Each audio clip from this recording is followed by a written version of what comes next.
Yesterday, though, we lost an icon. I took shelter from a shower,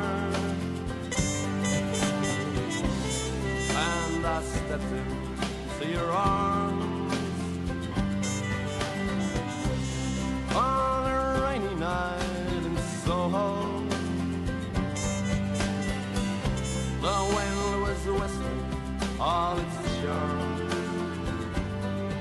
I've been loving you a long time, down all the years, down all the days. They must be some of the most, I don't know, beautiful, poignant, iconic lines in any song, in any time. And of course, Shane McGowan sadly passed away yesterday.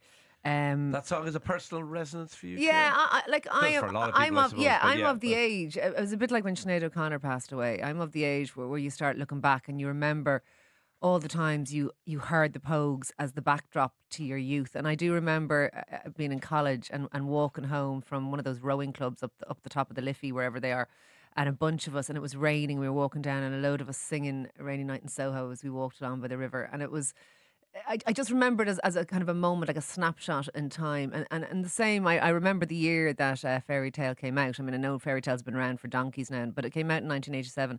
I was 16 at the time, and I remember driving on Christmas Eve, sitting in the back of the car with my sister and my parents, who are both dead now, and us all, my dad saying, "That's a terrible song," and us go, "No, it's brilliant, and laughing. And actually, he came to love the song.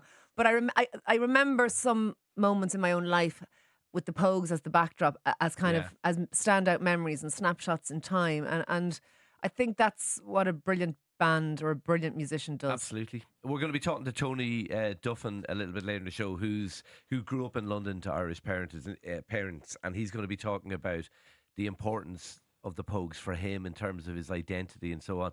But like, there were so many bands like that at the Irish immigrant going to the UK, and so many bands came out of that. You have the Smiths, Dexy's Midnight Runners, Oasis, John Lydon of the Sex Pistols, Kate Bush, Dusty Springfield. Both her parents were Irish immigrants.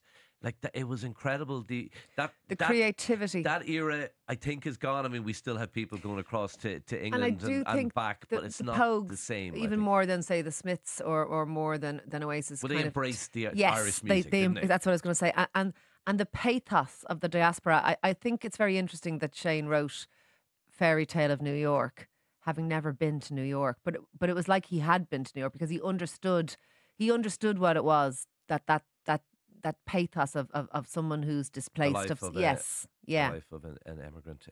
Yeah, absolutely. Spoke to somebody yesterday who I know very well, who was at a wedding in the early 1980s, and guess who the wedding band were?